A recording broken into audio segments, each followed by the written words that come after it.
Hello दोस्तों, स्वागत है आप सभी का वैल्यू इन्वेस्टर यूट्यूब चैनल के ऊपर। इस वीडियो के अंदर हम बात करेंगे Indian railway finance corporation limited के शेयर के ऊपर। अब यहाँ पर आप कह सकते हो कि क्वार्टर 3 के जो रिजल्ट है वो तो अनाउंस हो गए। आपने वीडियो भी देखा होगा। अभी तक जिसने भी क्वार्टर 3 का रिजल्ट का वीडियो नहीं देखा, आई बटन के ऊपर यहाँ पर एक लिंक मैं आपको प्रोवाइड कर रहा हूँ, वहाँ से जाकर आप क्वार्टर 3 का रिजल्ट बड़े आसानी से देख सकते हो। अब दोस्तों बात करेंगे यहाँ पर सीएमडी की तरफ से। कंपनी के जो सीएमडी है उनकी तरफ से काफ़ी इंपॉर्टेंट अनाउंसमेंट हुआ है। क्वार्टर 3 के बाद एक बड़ा खुलासा किया उन्होंने, उसके ऊपर बात करेंगे। वीडियो को ध्यान से देखना, बहुत इंपॉर्टेंट वीडियो है आफ्टर द क्वार्टर 3 रिजल्ट। सो चलिए दोस्तों वीडियो को शुरू करते हैं। सबसे पहले मैं आपको बताना चाहता हूँ, ये एक प्रेस रिलीज़ है जो रिलीज़ हुआ है 19 जनवरी 2026 को। अब यहाँ पर इसमें इन्होंने क्या अनाउंस किया है वो देखिए। सबसे पहले आप देख सकते हो प्रेस रिलीज के अंदर उन्होंने बताया कि हमने यहाँ पर डबल डिजिट के ग्रोथ को मेंटेन किया है। क्योंकि अगर आप नोटिस करोगे ना ध्यान से, यहाँ पर मैं आपको थोड़ा प्रॉफिट के ऊपर लेकर आता हूँ। नेट प्रॉफिट यहाँ पर आप देख सकते हो, आपको देखने को मिला है कि पिछले 3 क्वार्टर से कंपनी ने हाईएस्ट एवर प्रॉफिट करना शुरू कर दिया है। जैसे क्वार्टर 1 1746 करोड़ प्रॉफिट, सबसे पहला इतना बड़ा प्रॉफिट कंपनी ने किया। उसके बाद 1777 करोड़ का प्रॉफिट, इससे पहले इतना बड़ा प्रॉफिट कंपनी ने पहले कभी नहीं किया था। उसके बाद 1802 करोड़ का प्रॉफिट, इसका मतलब है कंपनी ने इससे बड़ा प्रॉफिट भी पहले कभी नहीं किया। और अगर आप ग्रोथ देखोगे यहाँ पर तो ग्रोथ आपको देखने को मिल रही है डबल डिजिट में। 11% की ग्रोथ, 10% की ग्रोथ, दोबारा से 10% की ग्रोथ। तो डबल डिजिट ग्रोथ में यहाँ पर कंपनी का प्रॉफिट हर क्वार्टर में ऊपर जा रहा है। इससे पहले सिंगल डिजिट 1%, 4%, 2%, -2%। तो सिंगल डिजिट से अब कंपनी का प्रॉफिट कन्वर्ट हो चुका है double digit growth year on year basis पे। तो ये पहला एक अचीवमेंट है कंपनी का।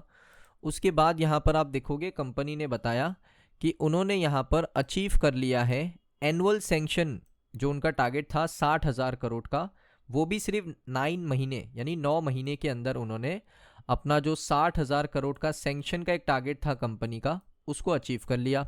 डिसबर्समेंट का जो टारगेट था 30,000 करोड़ का, वो भी ट्रैक में है और 3 या 4 महीनों के अंदर वो भी डिसबर्स हो जाएगा। यानी ऑलरेडी ये भी अचीव हो चुका है, 30,000 करोड़ का अमाउंट डिसबर्स हो चुका है ऑलरेडी। उसके बाद उन्होंने बताया कि IRFC एक नवरत्न CPSE कंपनी है, इसके ऊपर ज़्यादा बात नहीं करेंगे। साथ में उन्होंने बताया 1802 करोड़ का प्रॉफिट किया। ये सारी चीज़ें हमें पता है, हमने डिस्कस कर ली है। अब बात करते हैं नेट इंटरेस्ट मार्जिन के ऊपर। अब नेट इंटरेस्ट मार्जिन के अंदर लगभग 8% का ग्रोथ आपको ईयर ऑन ईयर बेसिस पे देखने को मिला है। ये देखिए 8% का ग्रोथ NIM के अंदर, नेट इंटरेस्ट मार्जिन के अंदर आपको ईयर ऑन ईयर बेसिस पे देखने को मिला है। कंपनी का जो टोटल इनकम है वो है 6,719 करोड़ का, और income for the 9 month period, जो 9 महीने का पीरियड होता है उसका इनकम कितना है 9 महीने का, 20,000 करोड़। यानी 9 महीने का जो इनकम है 9 मंथ का, वो कितना है 20,000 करोड़। ये दोस्तों काफ़ी बड़ा अमाउंट है IRFC के लिए।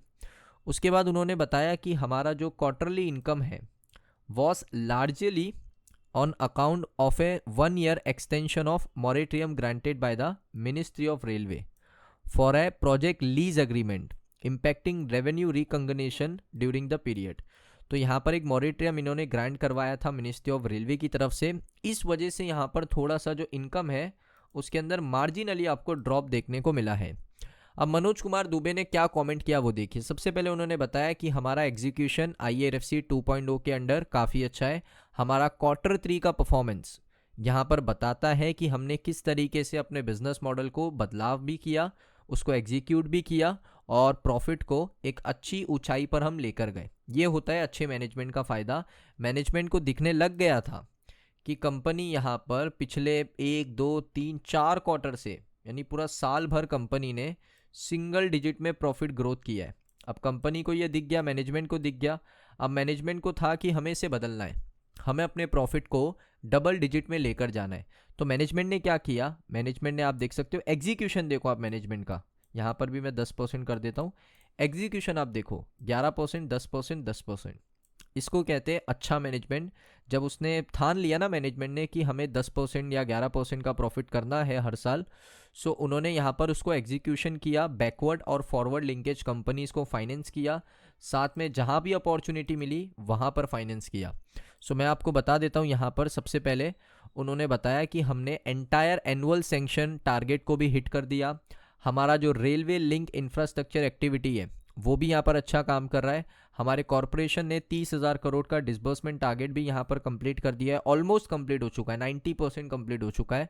और हम यहाँ पर दोस्तों उन्होंने एक और चीज़ बताई कि 9,821 करोड़ का जो रीफाइनेंसिंग अपॉर्चुनिटी मिला था IRFC को वर्ल्ड बैंक के साथ, उसको भी हमने बिल्कुल स्ट्रेटेजिकली एक ट्रांजैक्शन को कंप्लीट किया, क्योंकि हमने फॉरेन करेंसी एक्सपोजर को रिप्लेस किया, डॉलर को रिप्लेस करके हमने रूपी फाइनेंसिंग करी, जिस वजह से हमारी सेविंग बढ़ेगी, हमें डॉलर और इंडियन रुपीस के बीच में जो डिफरेंस है वहाँ से भी बेनिफिट मिलेगा, साथ में हमारी रीफाइनेंसिंग हो गई वहाँ से भी बेनिफिट मिलेगा।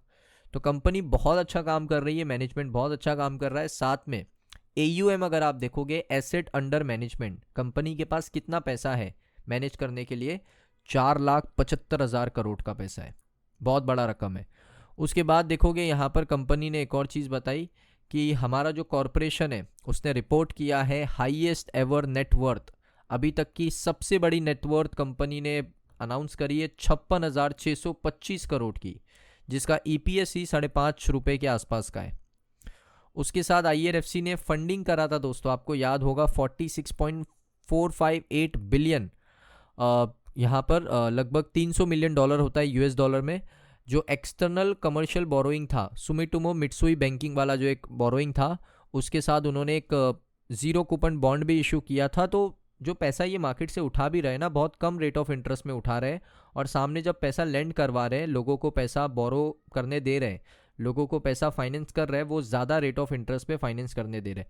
तो जो मार्जिन है, नेट इंटरेस्ट मार्जिन है ना, वो काफ़ी इंप्रूव हो चुका है। इस वजह से जो नेट प्रॉफिट है ना आपका कंपनी का, वो आप देखोगे हर क्वार्टर में 10%, 11%, 10%, 11% मार्जिनली ऊपर जा रहा है।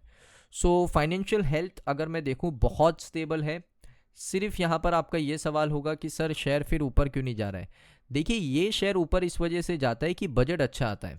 अभी अगर बजट की रिपोर्ट्स की बात करूँ ना, मैं वैसे टॉपिक नहीं है बजट इस वीडियो का, लेकिन बजट की रिपोर्ट की अगर मैं बात करूँ ना, बजट अगर आ गया ना 2,80,000 करोड़, 2,85,000 करोड़, ये बजट आ गया अगर रेलवे का, तो IRFC एक नेक्स्ट लेवल परफॉर्म कर सकता है, क्योंकि उसको उसके नंबर सपोर्ट कर रहे हैं। वो पिछले 3 क्वार्टर से डबल डिजिट के ग्रोथ में है।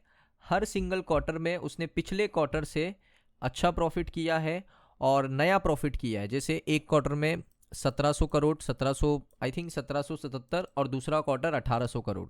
तो जब कंपनी इतना अच्छा नंबर्स अनाउंस कर रही है ना, सो फंडामेंटल सेंटीमेंट्स इसको सपोर्ट करेंगे। अगर बजट अच्छा आता है तो शेयर डेफिनेटली यहाँ से अच्छा परफॉर्म कर सकता है। सो दोस्तों, यहाँ पर ये वीडियो आपको कैसा लगा और CMD की बात से आप कितने सहमत हो, आप कमेंट सेक्शन में बता सकते हो। अगर आपको ये वीडियो अच्छा लगा, वीडियो को लाइक करें। मिलता हूँ मैं आप सभी लोगों को नेक्स्ट वीडियो के अंदर।